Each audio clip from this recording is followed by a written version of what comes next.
Hello, everybody. Hello.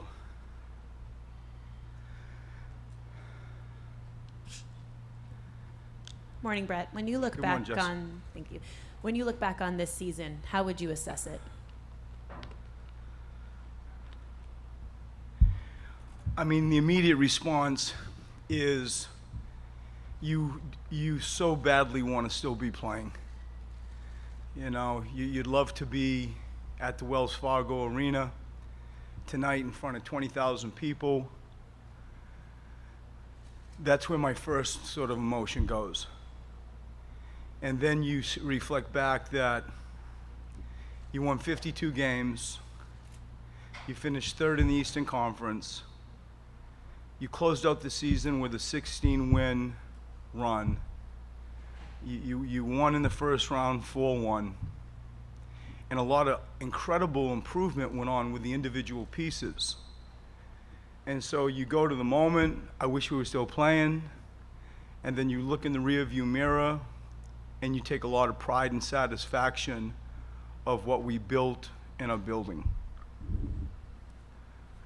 Brett, is there a concrete plan for Ben Simmons' jump shot? And do you think, like what's the action plan to get him to a point where he has confidence in that shooting outside of, 13, 14 feet? And so yesterday we went through 16 exit interviews, with all the players, and it was just like rapid fire. And, each of them would have received a document that we have been preparing that involved, like, this is what goes on in relation to your summer development, this calendar. This is what goes on from a skill package perspective within this time frame. Here's a strength and condition component for the summer, and this is what preseason looks like before we begin. And there are 4 sheets that provide a detailed roadmap to each player. In relation to Ben Simmons' plan, it's very much, and it's a part of your question, it's very much a part of the conversations that we've been having since we had him. His offensive sort of judgment day future, in this order for me, is this.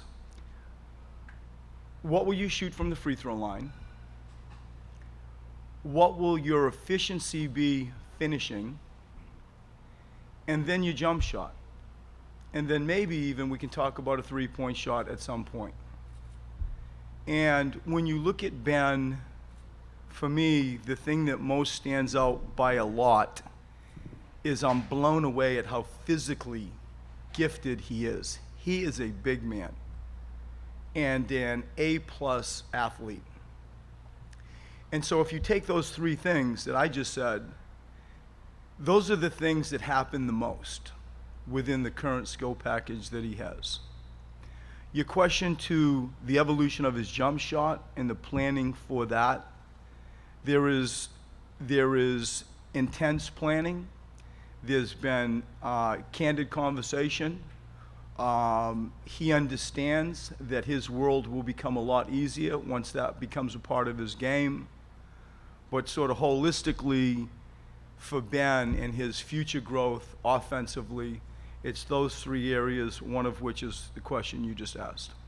Brett, I know you don't love talking about yourself and your future, but you only have 1 year left on your contract. Has there been any discussions between you and the front office on an extension? Brian and I have spoken briefly about it, and it is true, Rich. I think for right now, I'm happy to, go to our guys and the team. It's true, and I think, this will play out as it plays out. But I love being here. We've grown something that I think that all of us, when you take a deep breath, look around, and collectively as an organization, I'm just so proud of where we are. I think my situation will unfold as it should. Brett, now that Thanks you've for had asking. Now that you've had some time to reflect on the series with Boston, is there any decision you wish you had made earlier in the series, whether that's going to TJ, getting anybody else in the rotation? What are you thinking now that you've had Yeah. a couple of days?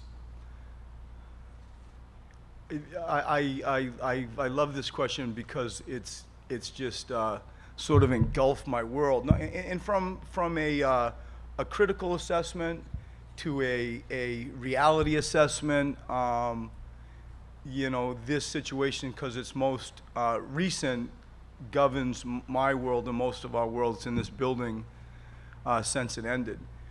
I have been reminded of this. The real-time game planning, the real-time landscape of playoff basketball, I haven't felt since San Antonio. And when you go through a Miami series and you go through the Boston series, you're reminded of playoff basketball again. And the truth of the matter is, it becomes for me sort of the circle of life, where we ended and all the things that we talk about and you just asked should be where we start in September. And so, as an example, if we feel like I wished we did a better job defending the three-point line in the Boston series, and, you know, a term that I have coined sort of steal-outs. Our staff has coined steal-outs. Rozier drives, don't get sucked in, fan out, steal out, find Tatum, you know, find shooters, as an example. Because I wished we did a better job of guarding the three-point line. In the final game, we did.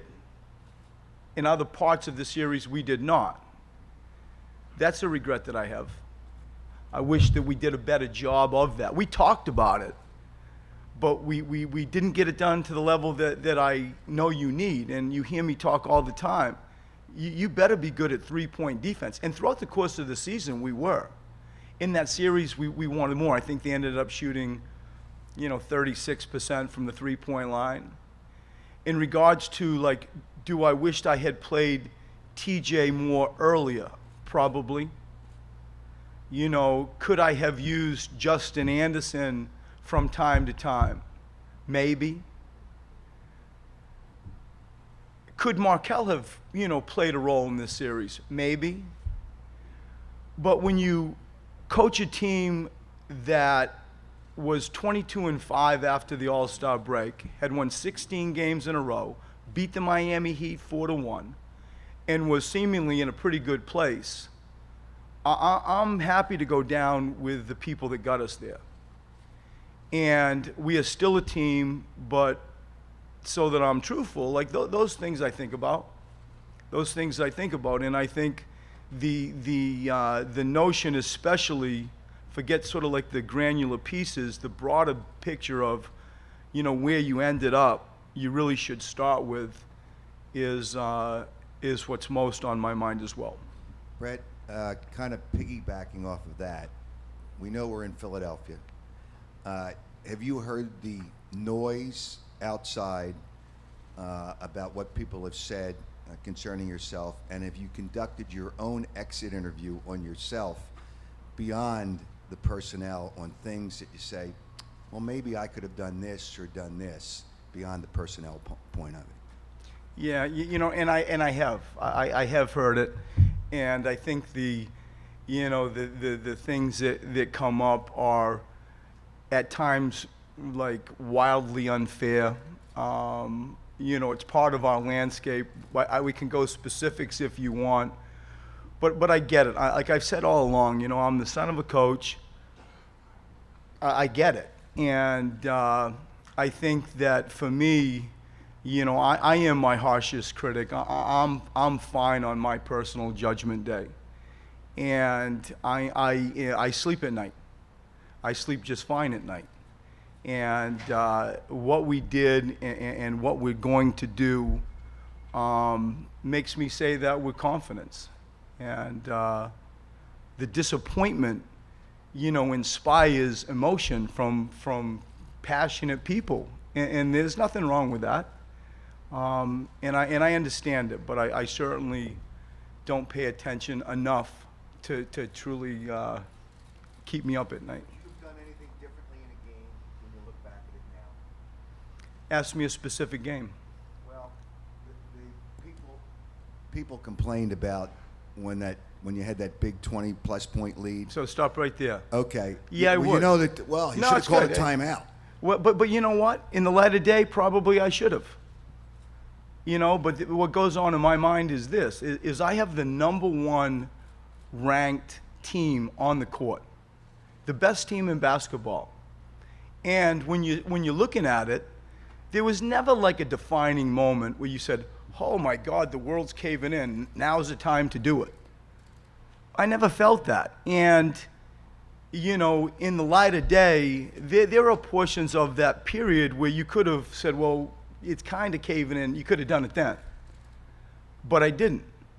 And I wanted, it was calculated. We spoke about it. I wanted to be able to have some time. I wished in, a few of the games you had more to be able to call a timeout. And to think like that is the reason that game was lost.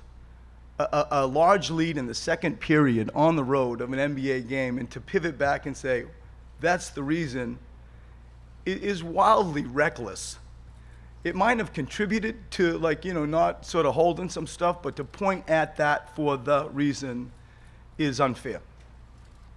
Brett, I wanted to circle back to the Ben Simmons shooting issue, if you could. And you mentioned that there's going to be intense planning. Jack, say that one more time. The Ben Simmons shooting issue, and you mentioned that there's going to be intense planning. I'm hoping you can share what that could be. Is there going to be shooting instructors? Is he required to do more time in the gym on that? Does his shot have to be broken down and rebuilt? Can you share what some of that intense planning is? Sure. I mean, we have a shooting coach in our program. We are actually looking at other shooting coach possibilities to include in our overall staff design. John Townsend is a valued asset within our current staff, how we structure our program. He will be spending intense time with John Townsend. In regards to like a complete sort of rebuild to his shot, no, we're not going to do that. And there will be some intense refinement, but to call it like a complete blow up and make over, I'm not prepared to do that. He is, you go back to the point that I just said, you want to sort of start the season being reminded what the playoffs showed. And, it's difficult for Ben to play in an environment the Celtics guarded him and find ways to impact the game as much as he can without the thing that we're talking about. And so whether it's a jump shot, whether it's a free throw, the inspiration to work is real in his head given the situation that we just left. And so to carry over with his sort of personal desire to improve along with the memory of what just happened, how teams, are guarding him, it's an easy sell for the summer. And I think Ben's going to knock it out of the park. I think he's going to have a great summer, focusing on the things that we spoke of, the three things, that being one of them. And the intense planning will involve our shooting coach, a regimented schedule, but most importantly, the commitment by him to invest the time. And I believe that that's not going to be a problem. Brett, given the nature of the seasons that you went through and that you coached this team through early in your time here, I don't know any other kind of word for this, but is there any part of you that feels like you are owed, because of the sweat equity you've put into the last 4 or 5 years and going through the early days of the process, a chance to stay here longer? Like, is there like a sliding scale in your head of like, well, we went through the 4 years where we won 19 games, 18 games, 10, et cetera, and so therefore, I should have a chance to coach 3, 4, 5 years now that I've shown I can get this team to 52 wins in the second round of the playoffs? It isn't that, and I understand your question, but it really isn't that for me. It's more. I don't feel like I'm owed anything. I really don't. I feel like I deserve a lot. I don't feel like I'm owed anything. And I think that what we have built here, and the culture that we've established, and the playing style, like, you know, we talk all the time throughout the course of the year. If I were hiring a coach, I would come in and I'd say, you know, who are you? What do you stand for? What do you stand for? Tell me what you want your team to look like on a court. And 5 years ago, I came and addressed the owners in the city of Philadelphia and said this: pace, space, and pass, offense.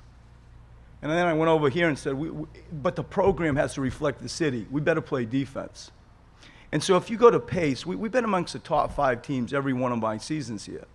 If you go to the pass, we led the team, the NBA in passing this year in second assist. If you go to space, you know we want to shoot threes. We've always been amongst the top quarter of the league in shooting threes, and this year with Bellinelli and Earson, we achieved that. And then you go to defense, and we were 3rd in the NBA this year. And then we all like finished 3rd in the Eastern Conference and losing the Eastern Conference championship, where most of us were just going to be doing cartwheels to make the playoffs. Then you go to culture. It's like, Coach, what do you stand for off the floor? What do you want your team to think of the staff, of you? How do you want to act? Our culture is not to be denied. It is real. Players want to play here. Free agents we can attract. I'm hoping that people listened to our players talk before they left yesterday. And so if you go like on-court identity, off-court identity, I don't feel like I'm owed anything. I feel like we've all, as a staff, earned the right to build this program. We're here to win a championship. That's the only thing that drives me when I park in my spot outside. And I see those statues there. That's the motivation. And I am so reminded of it when you're sitting on a sideline coaching in the playoffs. Our timeline has changed. Our expectations have changed. And that's a good thing. And I see myself, you know, coming into this building every day is trying to be the best leader I can and head coach I can and be collaborative with the front office and analytics team. And I love the direction that we're heading all over the place. We're on to something special here. Brett, when you map out Markel's summer for him, what do you want him to be working on, and then ideally, what could you envision him doing when he comes back here for next season? I mean, that's a huge conversation. I mean, it's a very broad question, Jess. If I were to shrink it, I want him getting back to his mojo. I want him playing basketball in a high level, sort of energized individual instruction environment. I want the people, all of us, the staff, and you know, all guys, as we know, have outside people that they work with, crafting workouts that are intense, that really increase his motor, that are real. I want him playing basketball again in a competitive environment. I personally hope he plays summer league. I've learned that, you know, when you can compartmentalize goals for players, especially young players, I think there's an end game in a vision of what we're doing that will end up being, I'm going to be in Las Vegas and playing.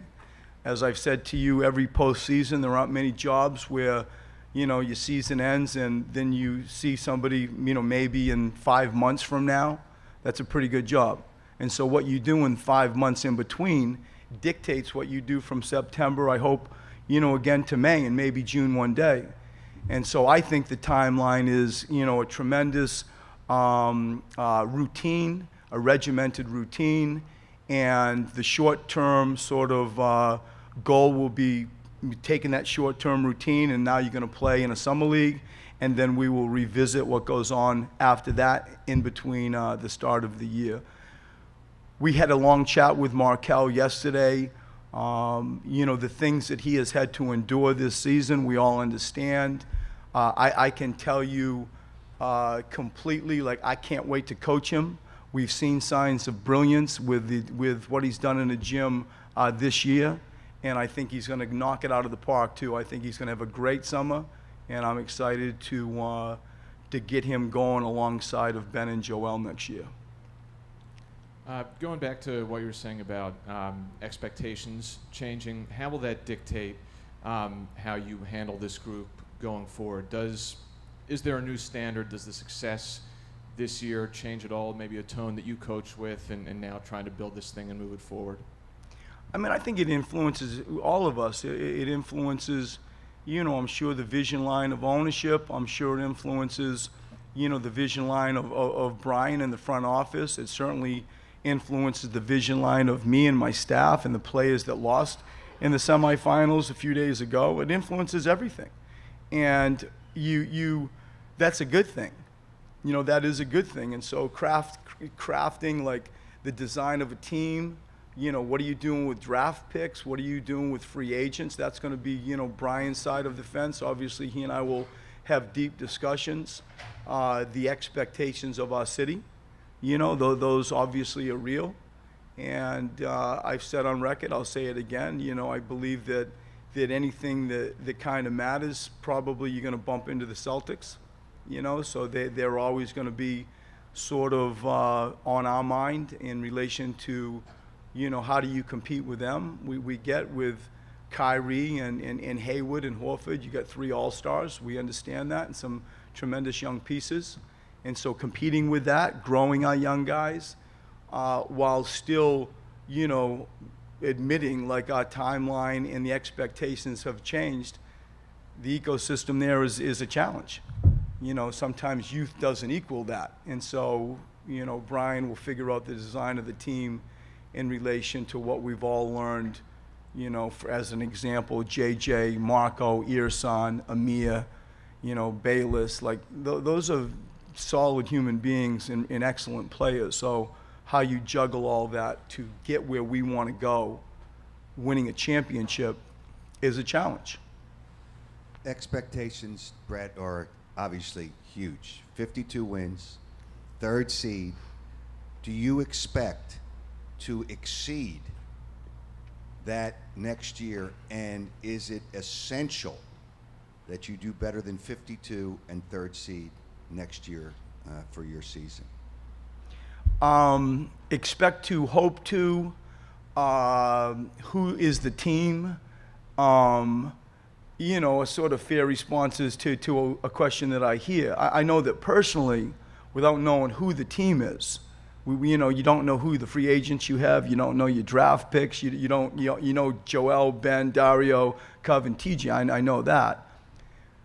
Personally, we want to do better. Personally, I want to do better. You want to win more than 52 games, of course. You want to play in the Eastern Conference Championship in a finals soon. Like, I am comfortable saying that, but it also obviously is influenced by who's on the team. So the bar has been set, the expectations are where they are, and I think for all of us it's a really interesting snapshot of people, isn't it? Like, we did something quite well, but none of us feel that great about it probably today in relation to we want to play tonight, and we wish we were still playing. That's the competitive nature that we all have. But, yes, I want to do more. I want to do more. Brett, when you're in a situation like this where your core players, your best players, are young and haven't been through something like what they just went through, when they have a season, 52 wins, 16 straight, and you are telling them, listen, you've got to be better, it's hard for them to listen and hear that. Do you think that the fact that the Boston Celtics told them that is going to resonate more with them than what you've told them? And I'm struck by when you said that ultimately the commitment that Ben to get into the gym and really put the time in now, you're very sure of now. Were you not sure of it before, and you think Boston Celtics may have helped back up your coaching? Yeah. I mean, we all go through experiences in our lives that words don't have the impact that they should have, you wish they did. actions most times speak louder than words. And as I said after we lost the series, I told the guys, and it was, you know, memories that we had from my old life, you're going to learn more about yourselves in the next few weeks or while we're playing in the playoffs, maybe than you've ever learned in your career, about your game and the psyche, the human side of it all. And I feel like that last experience, the playoffs, is as good a life lesson and as good a coach, that experience, as our young guys will have. And, you know, you asked the question, Bob, about Ben. You know, mightn't that be the catapult to trigger it, you know? Maybe. And what inevitably sort of rules most successful people that I've been around is there's an immense competitor in all of them. Like, there is a prideful competitor in the great players that I have coached.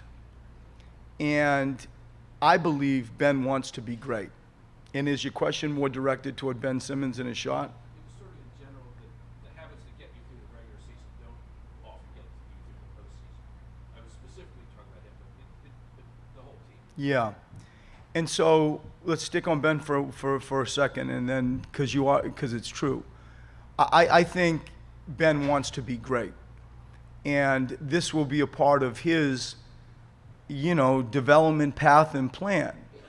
If you look at, you know, I compartmentalize the season into, you know, thirds, and up to Christmas to All-Star break, run home. As a team, we were exceptional in the final third. Exceptional, winning 16 games in a row, 22-5, you know, really exceptional. He was, I believe, a rebound away from averaging a triple-double. And really, had I just played him maybe a few minutes more and not taken him out of games that we had under control, he would have gotten that easy. And so I think this Boston Celtics experience will help him. It's real-time learning. He's extremely prideful. He's extremely competitive. And I think to him it's going to help. In relation to Dario and Cove and Joel Embiid and TJ, like those guys we know we got coming back, there's no doubt. If you look at, and this has been shared with me, you know, by people involved with Boston, the benefit that Marcus Smart, that Jaylen Brown, that Rozier, Horford had of playing last year in the Eastern Conference Championship, that had carryover for this year's playoffs, you can't quantify that. You really can't quantify that. And so, you know, with Ben being there for the first time and Joel as examples, they will take this experience and find ways internally to help them and help their game. I know that. Since Joel's been here, every summer has been rehabbing some injury. How is this summer different and unique for him, and what's the goal for him? Yeah. It's really the first summer, Derek, that he has come back and will be healthy. You know, the fact that he played the volume of games that he played this year, we all would have been pretty happy if somebody told us that. And so his starting point this year is very different than in previous years. I believe strongly in these three things. His whole future is his body, you know, and that's not going to surprise anybody. How does he master, you know, his diet? How does he master his strength and conditioning? How does he master rehab, prehab, all the things that you know equal health?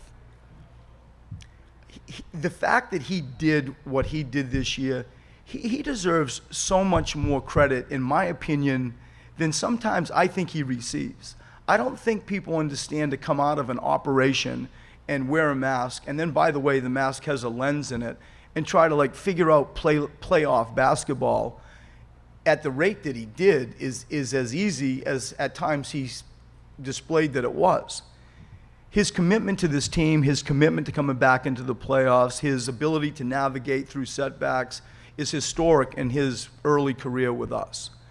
I think that with Joel, now that we have a starting point, his health is going to let him take his post game, I think, to a different level. When you zoom in on like development on the summer, his ability to navigate post play, turn and face, back down, pass out, that world he's got to own. He really has to own that. And I believe that he will. I believe that the continued admittance that he is a prominent voice in our locker room. He is an emerging leader. How do you help other people?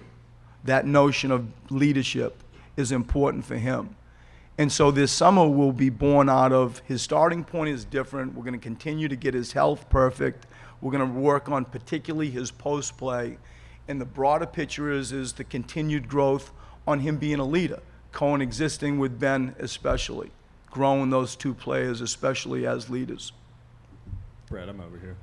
As far as proceeding in the offseason and continuing to build the roster from here, when you look at the fan base, there seems to be this dichotomy on how to proceed. And that's to say that some people want to do it, quote unquote, organically, you know, with Joel and Ben and Dario and Covington and TJ and guys who have been here and were part of the rebuild. And there's other people who say, go get that free agent superstar, LeBron, Paul George, whatever. Do you have any thoughts on how the fans are kind of split like that and whether that matters at all? And do you want my comment on the fans or on what I think? Let's start with the fans.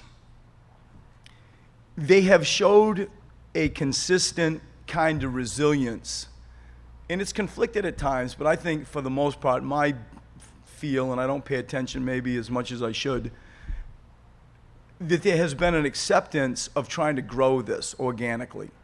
You know, like we've all lived through the pain of what we all went through 5 years ago and 4 years ago. And so there seemed to be an acceptance that we declared our hand, this is what we're going to do. And for the most part, we kind of done it.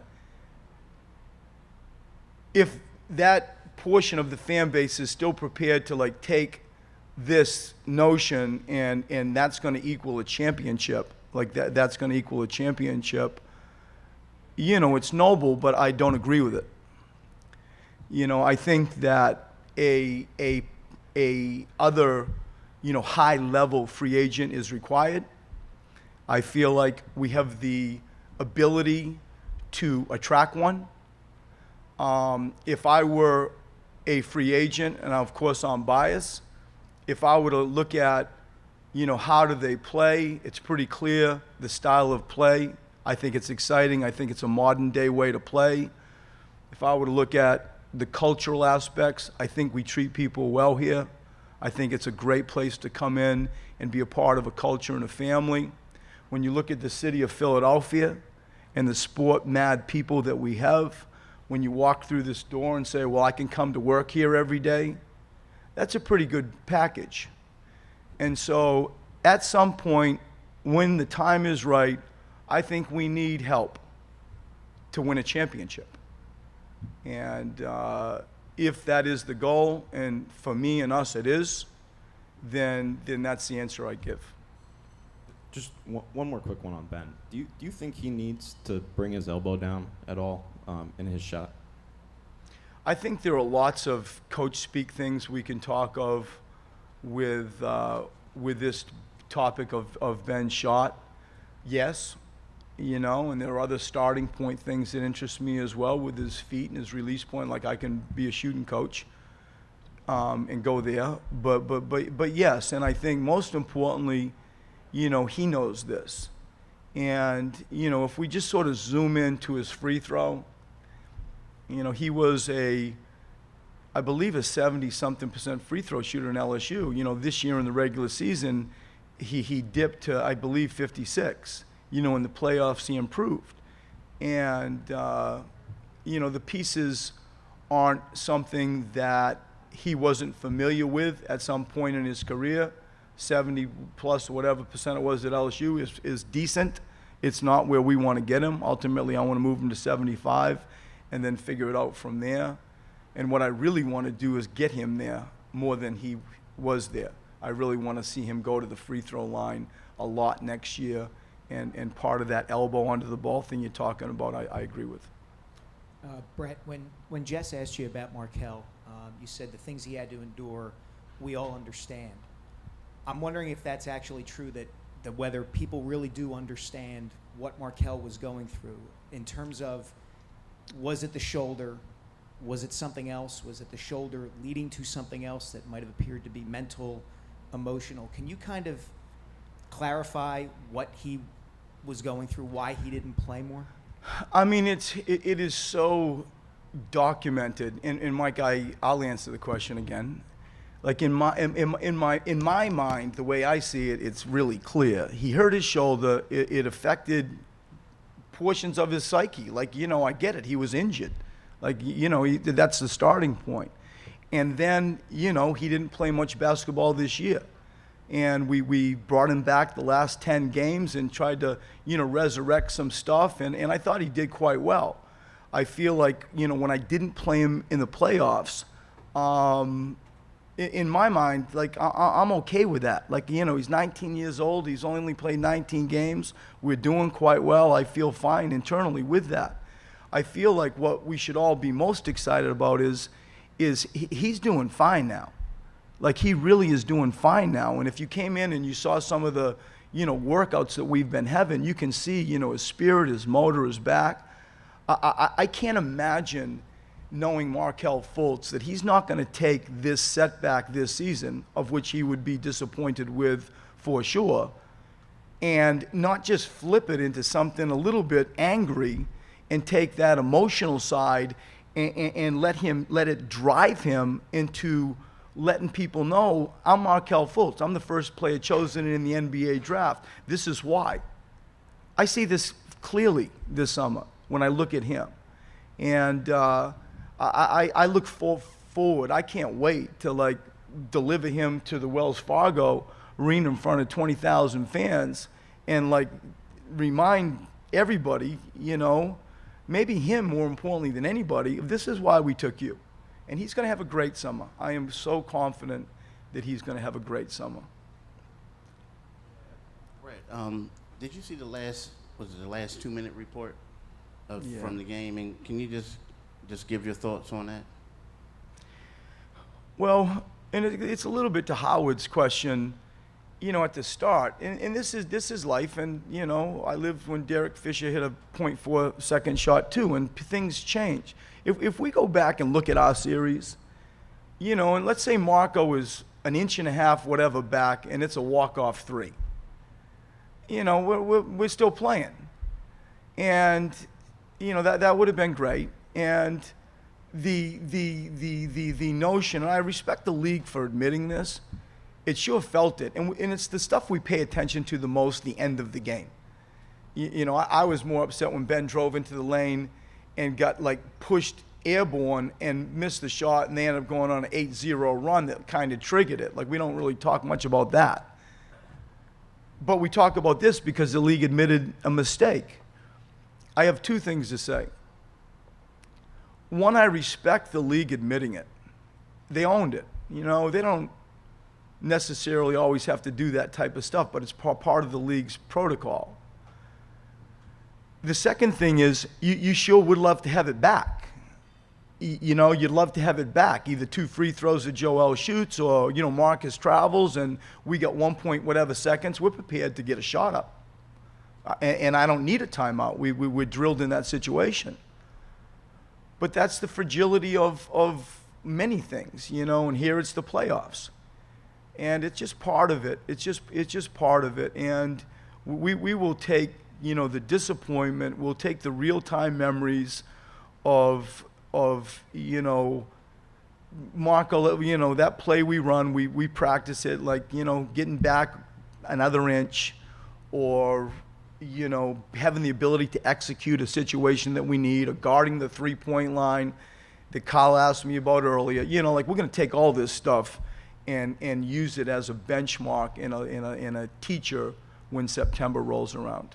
The last question, you know, you're talking about a high-level free agent, but what is the makeup of that free agent? I mean, You looking for a shooter? You looking for a guy who can you can spread the floor with, take over? I mean, what's the makeup of the free agent that you think you guys need?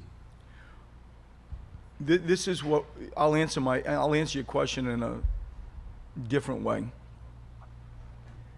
For the first time since I have been here, there is tremendous clarity on what we have.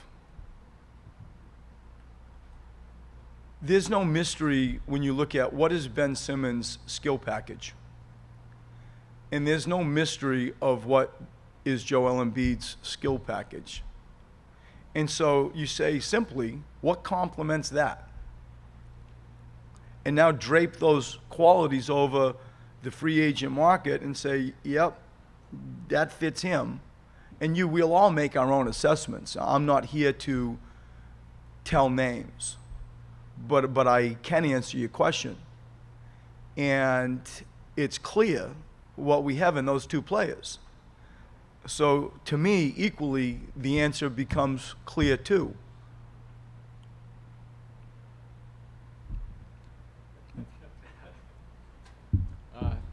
To follow up, maybe kind of on that. I mean, to build off those two It's players. true though, right? I Well, mean, like, we don't have to turn this into calculus. It's quite clear.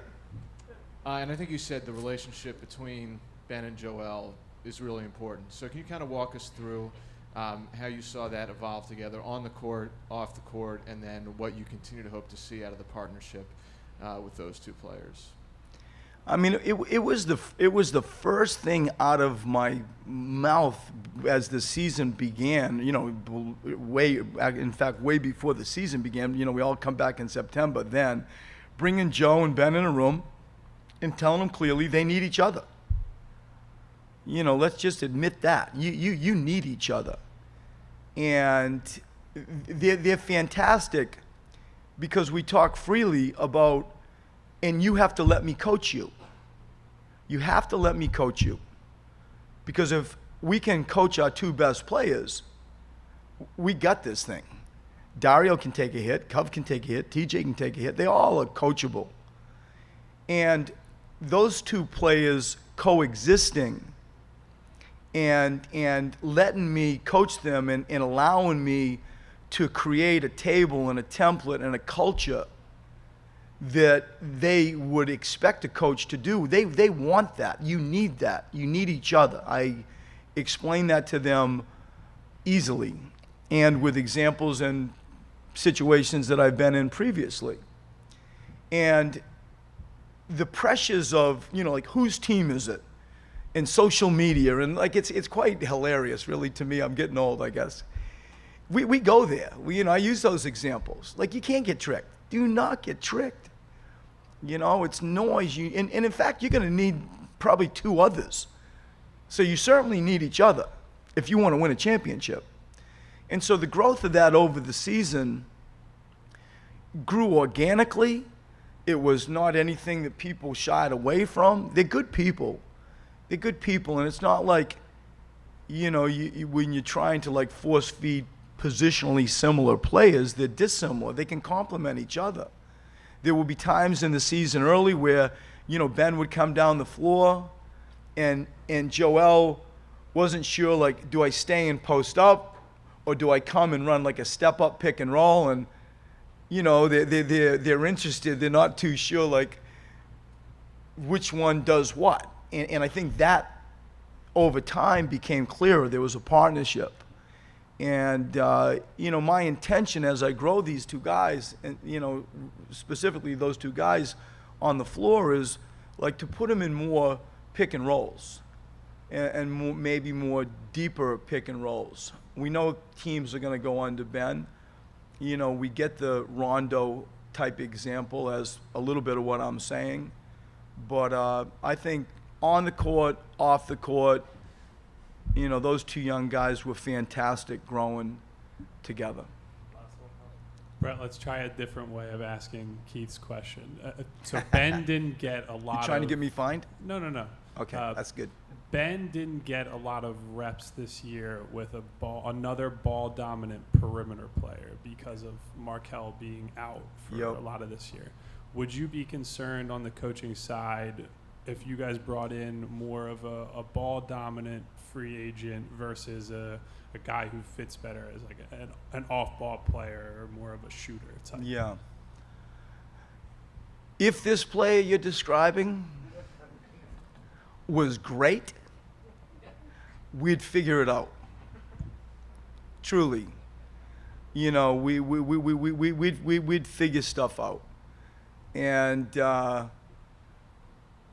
it's as honest and as simple as I can answer that.